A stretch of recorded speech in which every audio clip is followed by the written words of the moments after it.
Welcome back. For AFEX Commodities update now, the exchange in the week ended July 5th. There was some green in the Commodities Exchange board, except the AFEX Commodities Index, which declined by 0.20%. For details now, let's bring in Michael Martin. Hello, Michael. Hi, Good morning, Ladi. Michael. Good morning. Great to Thank have you for having me once again. Great to have you. Bring us up to speed with market activities in the week under review. All right, Ladi, thank you very much. So if you look at the commodities market summary in front of you, you would see that the total value of transactions traded on the exchange went up by a factor of 100 from around 227 million naira to close to trading week at 23.06 billion naira. The total number of contracts traded on the exchange also went up by a factor of 67.84 from around 7,880 deals to close the trading week at over 500,000 deals.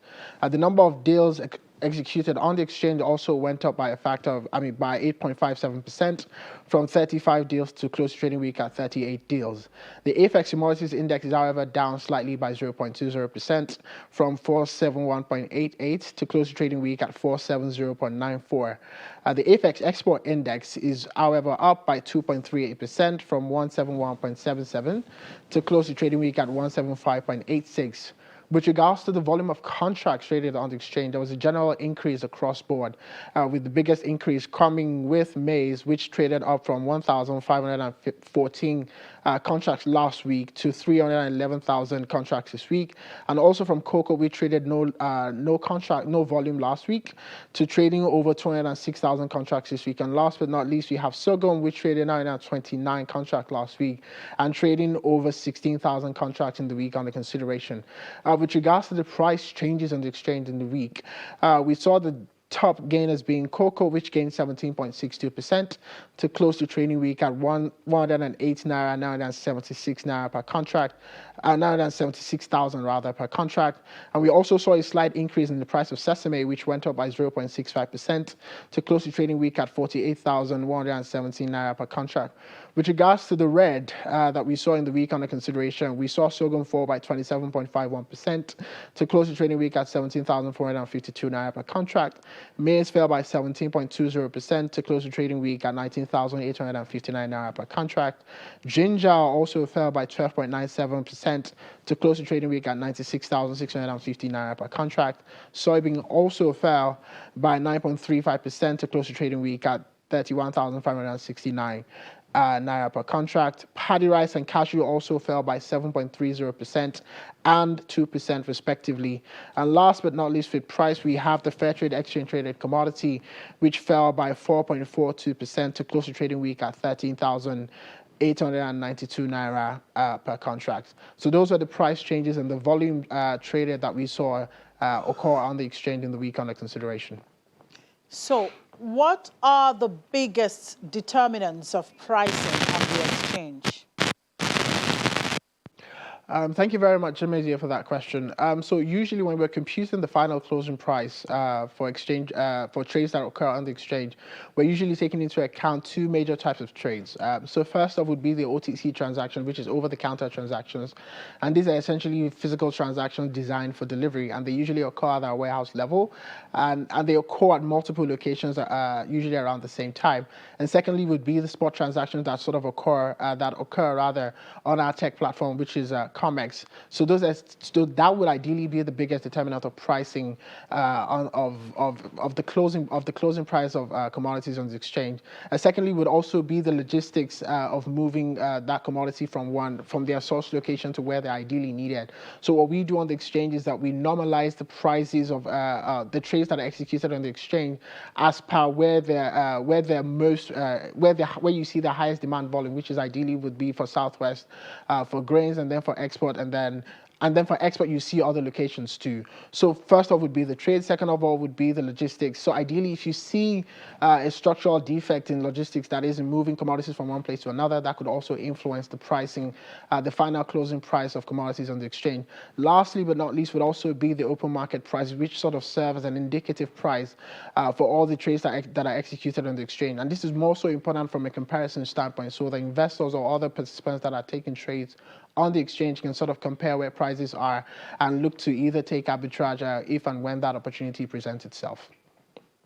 Or are there any price limits or controls when, trading commodities on the exchange? And if there is, can you explain, the function? So currently there are. So if you look at our spot board, if you look at the spot transactions that occur on the exchange, there's currently a 10% ban that sort of provides a limit on where on the kind of pricing that you can put on the contracts that you're trying to either buy or sell. And this is essentially similar to the limit up and limit down functions that you essentially have with the futures market in the international space. With regards to the OTC transactions, there aren't currently any sort of control.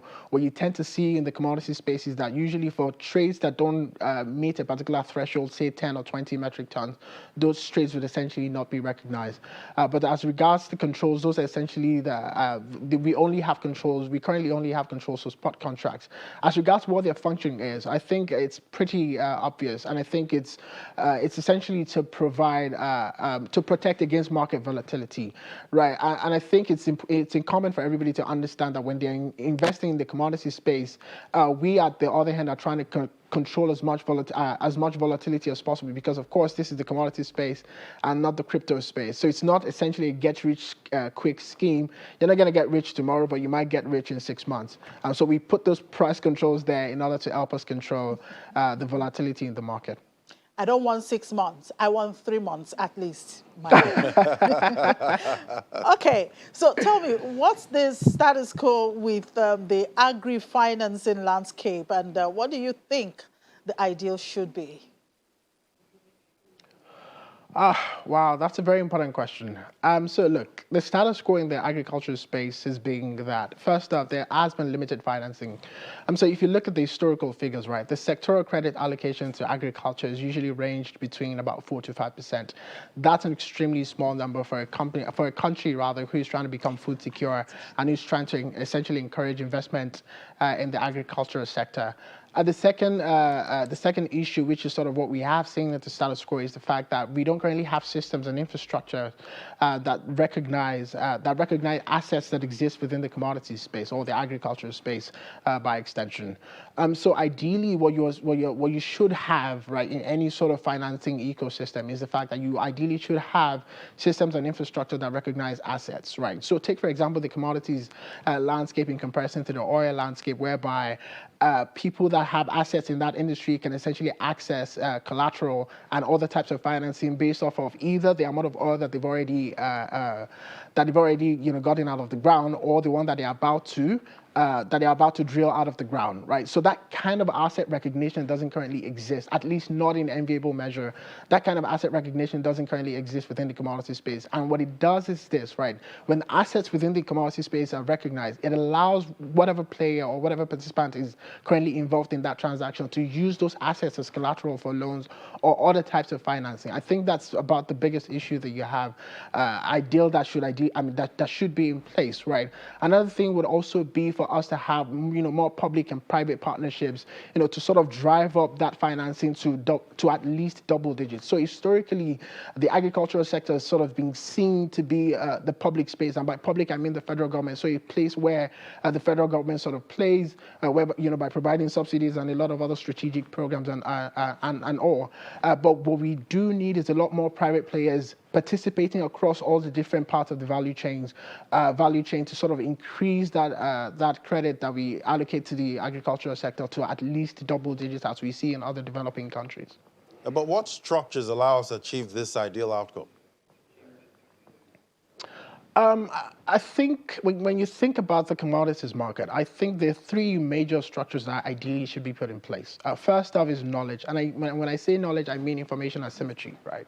And this is important because we want every single participant that plays in the commodity space to have full visibility over what is going on, right? And that's regardless of whether or not you're a farmer, you're a processor, or you're somebody with a storage facility, or you're somebody who's also looking to invest in the commodities market. So you want people to have as much information information about what they're investing in, how their investment is going to generate risk, or how their investment is going to generate a return, and what the incumbent risks or what the attendant risks are, whatever it is that you're investing in. I think that's most important.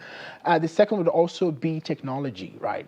And I think technology is important in two ways, right? First off, it provides visibility, right? So take, for example, 10 years ago, if you had a farmer in Zamfara State and you wanted to monitor his farming activities or what his exercise was or what he was cultivating per time, you couldn't essentially measure that, right? Because that technology wasn't available, right? But right now we have that technology that sort of helps us monitor what the average farmer activity is, and we can then use that data to predict, what their production volumes will look like at the end of the season or during harvest, right? Secondly, would also be, with regards to technology, would also be that technology helps us provide significant economies of scale, right? So look at some of the solutions that we at AFEX look at some of the solutions that we've been able to provide to the ecosystem. What technology allows us to do is that it allows us to scale those solutions, to more and a larger number of people, which would significantly reduce cost, right? The third and certainly not least structure that needs to be put into place is we need to have more art infrastructure.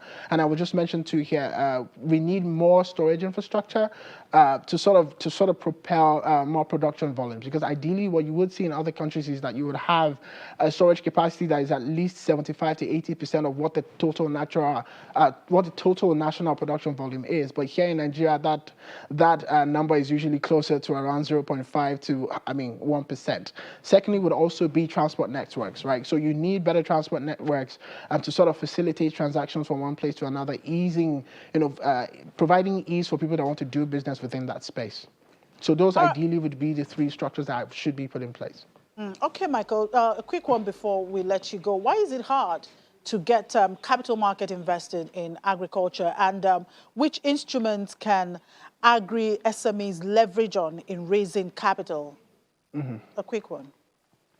So look, we can look at a couple of different factors, right? But I think the most important would be data, and it's irrespective of the type of investor that you are, whether or not you're an impact investor, or whether or not you're an investor that is looking to take advantage of price increases in the market, right? So as an impact investor, you want data on the number of farmers that your financing is reaching.